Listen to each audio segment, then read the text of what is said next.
Episode 7. 6 of Cups Tipped Over. I always loved my mama's taste. Everything in her house was ethnic.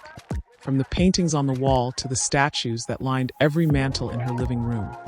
Mama was adamantly black. That's how it's always been too.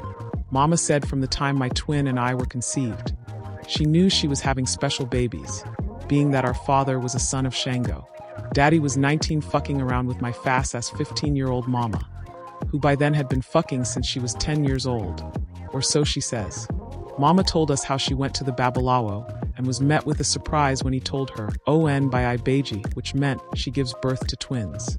Mama said he also told her she would give birth to a daughter exactly 1 year after the birth of Ibeji, who would replace the one she would lose in addition to gaining love and respect for a person she once considered a burden. Being a young and hard-headed Virgo, Mama said she had stopped listening by the time he said one of her kids would die. So she wasn't paying attention when the Baba told her to offer sacrifices to the malevolent energies and to Asu. She did not. Instead, she went on and celebrated the announcement of us twins. Went on to marry my daddy when she turned 16. And then 9 months later she had Nicki. By the time Mama was 20, she was a widow with 3 children. My daddy was shot in the head by Alice, the 25-year-old woman my father was cheating on my mama with. When I walked in her room, I smelled the Nag Kampa incense lingering in the air amid the sweet smell of cinnamon and some other sweet smell I couldn't lay my finger on. I found the weed box and returned to the kitchen with Mama, who was on the phone with my baby sister Nicki. "Well, your sister is here. Do you want to say hi to her?" I heard Mama say. I sucked my teeth and rolled my eyes in my head. "No, Mama, no," I mouthed. Mama waved her hand at me and tried to hand me the phone, but I dodged her and went towards the trash can with the weed box. "Hold on, Nicki. Stacey, I know you fucking lying. Bring me my weed." I loved fucking with my moms just to make her fuss. "I don't want to talk to your daughter." I meant what I said. I had nothing to say to Nicki, my mother's 3rd child. My heart wasn't ready to forgive her for knowing that her best friend Tina was fucking my husband. Nicki claims Tina must have put her under a sweetening spell and made her withhold this information from me. But I refused to hear it. In my heart, she was just as responsible for Nasir's death as Gladys was. She may as well have been right there with the crazy bitch cutting my child up, because as far as I was concerned, Nicki was deader to me than my son was, and I only had one sibling. "Nicki, I'll call you later." "Okay, I'll tell her, I love you too." Mama hung the phone up with her 3rd child and extended her hand. "Give me my shit before you fuck around and find out." I handed her the box and smiled at her, and she did the same in return. Again, the silence was uncomfortable, and this time Mama spoke. "Your sister loves you, you know that, right?" I sat silently and opened a backwood, because I knew Mama was about to be the hood version of Ian Levy. I sighed loud and sucked my teeth. Truth is, I hate Nicki. She had always been a spiteful little bitch, and she's an even more spiteful-ass grown woman. I expected us to have a close bond because we're siblings, we were siblings. But Mama had always told us Nicki belonged to Oya, and true to form, Nicki always caused some kind of change, be it positive or negative. You could count on this messy bitch to shake the fucking table. Mama continued. "She said to tell you she loves you, misses you, and is sorry." Mama waited to see if I would respond, but I didn't even look up. "Stacey, how long is you gone ice your sister out?" "For as long as it takes," I said dryly between twisting the leaf up. "What does that mean, Stacey?" "Mama, it means I love you, and I love Sequoia. I mean Adam," I said matter-of-factly. Mama looked at me with a little bit of disappointment in her eyes. But she continued, "Part of this happened because you didn't give Asu his just due. So you can't just convict your sister like that." "Mama, she'll be okay.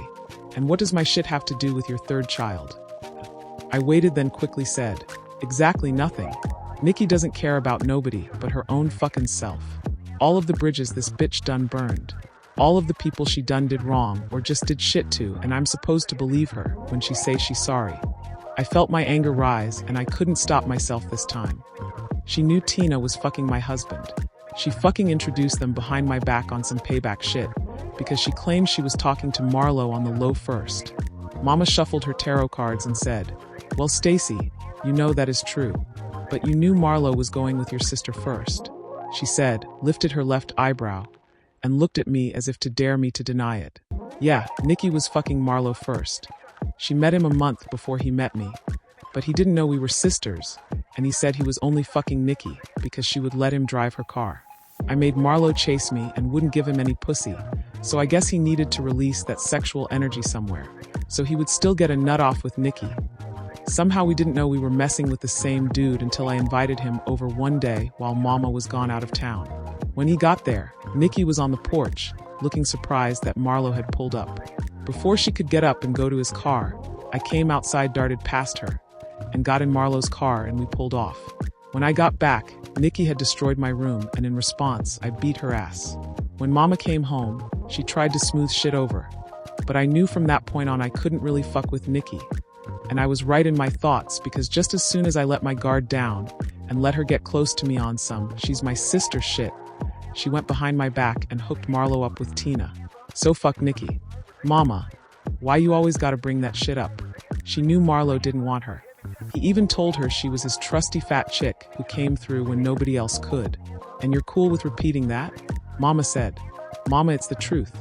Every nigga Nicki has ever fucked with has used her, because she's fat, stupid, and evil.